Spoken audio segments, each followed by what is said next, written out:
We must speak the truth about terror. Let us never tolerate outrageous conspiracy theories concerning the attacks of September the 11th, malicious lies that attempt to shift the blame away from the terrorists themselves, away from the guilty. CBS 2's Tony Aiello gives us an exclusive look inside the ring of protection against dirty bombs. In the city that never sleeps, it's the terror threat that keeps some up at night. We have to think the unthinkable. I think it's more a question of when than whether we'll have one. If terrorists combined explosives with radioactive material, you'd have a dirty bomb spreading a cloud of toxic radiation. One can imagine an enormous amount of disruption, even if a very small dirty bomb were detonated. Dear David, is it possible that the radioactivity is already in the heart of the rock, in the heart of this city?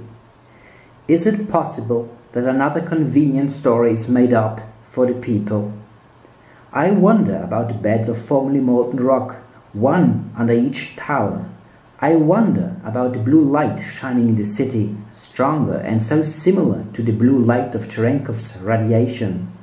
I wonder about the water basins shielding the ground. The crime of 9/11, in which 3,000 people were killed, was never really investigated as a crime. The evidence was destroyed, for example, the steel at Ground Zero, and what evidence that was remaining was not analyzed. There was a group of Israelis, some of whom later were revealed as Mossad assets, who were arrested after cheering and high-fiving and videotaping the crash of the airplanes into the World Trade Towers. Asked this week about another sprawling investigation and the detention of 60 Israelis since September 11th, the Bush administration treated the questions like hot potatoes. I would just refer you to the Department of Justice with it. I'm not familiar with the report. I'm aware that some Israeli citizens have been detained. With respect to why they are being detained and the other aspects of your question, whether it's because they are in intelligence services or what they were doing, I will defer to the Department of Justice and the FBI to answer that. On March 6, 2002, a draft report from the DEA said it may well be an organized intelligence gathering activity.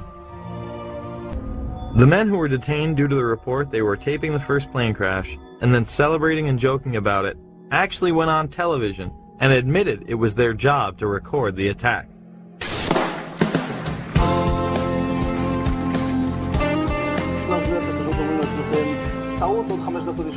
And at that point we were taken for another round of questioning, this time related to our allegedly being members of Mossad.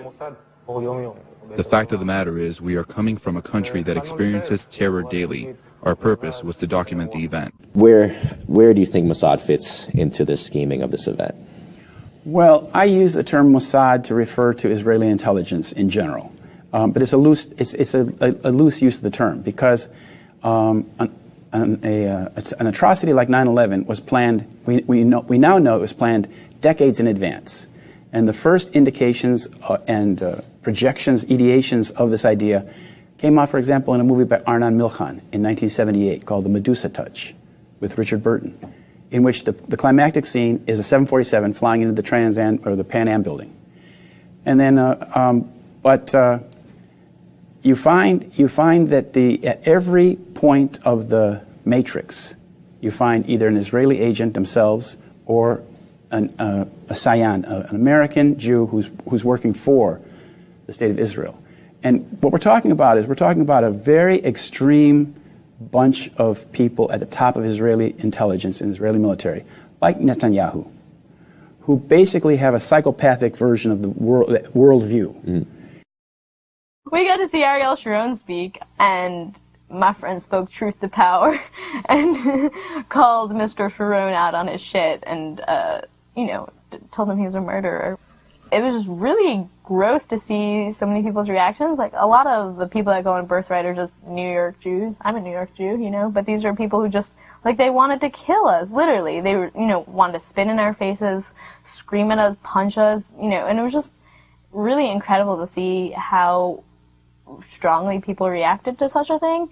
The assaults that I've experienced in the past years has come primarily from the Jewish right.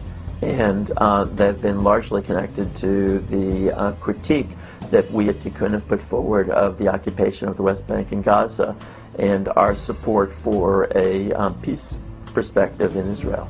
I get death threats almost every day on my telephone or on my email or in letters. I think even above the Zionist level, you still have what's the British Empire, yeah, which is still a tactical, how do you say, it's a tactical machine. Yeah. The British Empire is the one that formed Israel in the first place, is the one that created the Saudi Arabia, because Arabia obviously was not under Saudi control before the British gave it to them. Right. It, basically established the modern Middle East. And so they're tremendous architects, going back to Bernard Lewis and his arc of crisis policy in the late 70s, right, that Brzezinski bought into when they formulated the Afghan war against the Soviets, right? The idea we can use this radical Islam against, this is historical British policy, against any kind of sovereign nation state, be it USSR, be it China, be it Assad now in Syria, or Nasser and Sadat in Egypt before, right? So it's a very, to me, it's a British imperial policy that plays well into the Zionist, let's say, worldview. But when you look at the British imperial policy, you have to look at who's behind that imperial policy, and you do find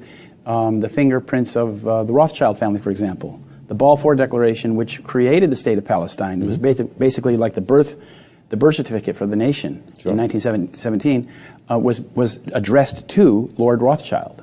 Yes. And the Rothschilds, they had their own interest there. They wanted to create this Jewish state. They wanted to protect the Suez Canal, which they had invested in and owned. But it's when we talk about the British Empire, who exactly are we talking about? That's what I'm pointing out. Because the British have been snookered in the same way that we've been snookered into wars in the Middle East that are not in our national interest. On June 9th, 2013, tens of thousands of Orthodox Jews assembled on the streets of New York City to protest against the existence of the State of Israel. The first speaker began by expressing the pain of Orthodox Jews of the past decades since the establishment of the Zionist state, the State of Israel, because it is absolutely forbidden for Jews to rule over any part of the Holy Land ever since God sent the Jews into exile.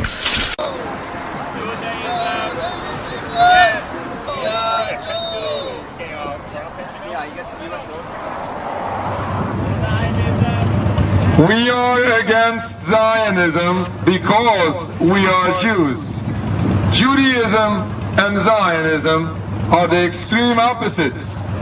The greatest tragedy to Judaism as a religion is that Judaism was transformed from a religion, a spirituality, into nationalism void of any godliness. This is a tragedy to our religion, Judaism. And I'm encouraged by the fact that Minister Farrakhan in Chicago, Nation of Islam, has started speaking out about, the Israeli role in 9/11, because he's the first high-profile religious leader to talk about it.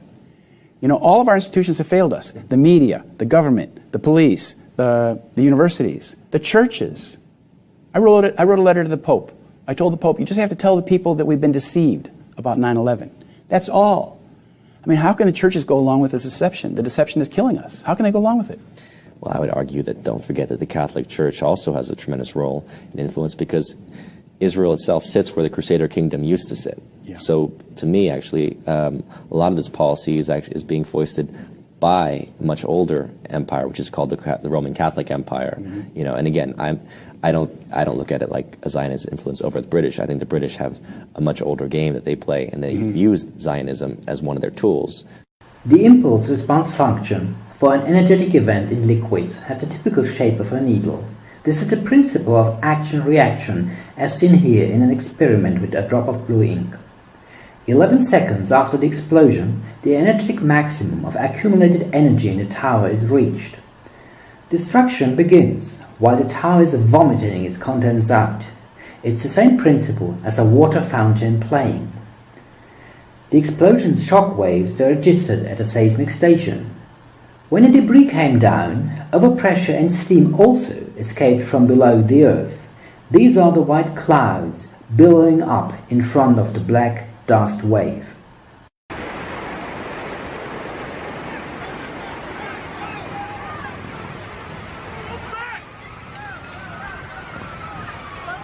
Let's compare the observed facts with a simple model. The impact of the plane opens the building on top. To create a nuclear chimney, the elevator shafts are connected first to the nuclear device on ground level, destroying the lobby. Afterwards, the different sections of the elevator shafts are connected in between them. Finally, one single shaft is created, forming the desired chimney.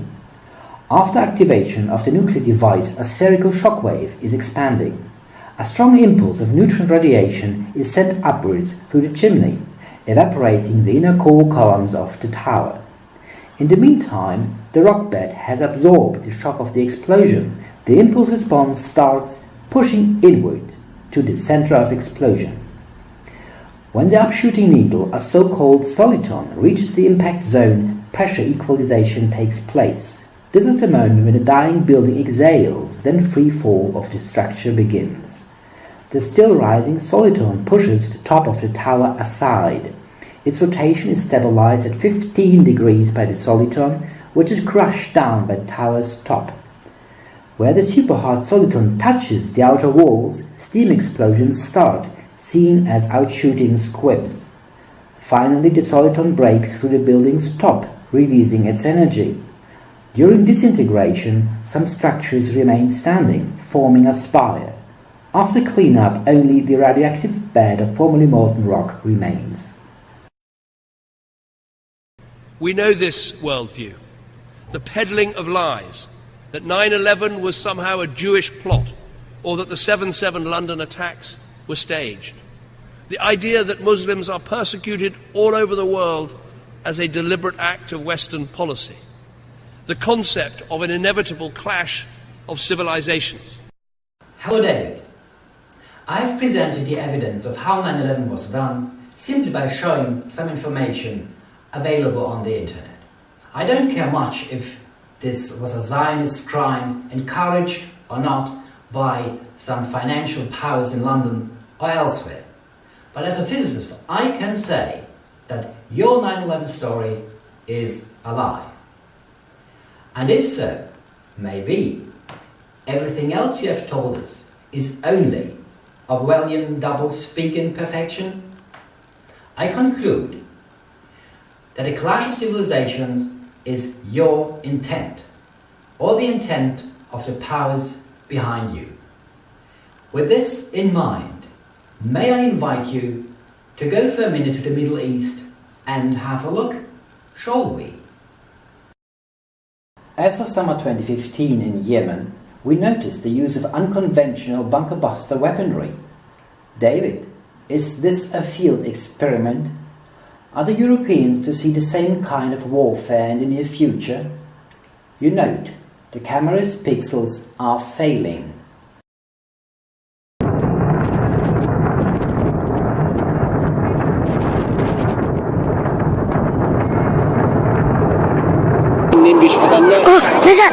نزل طلع النار بالحافظ هذا هو رجيمه اسمع الصوت تعال فوق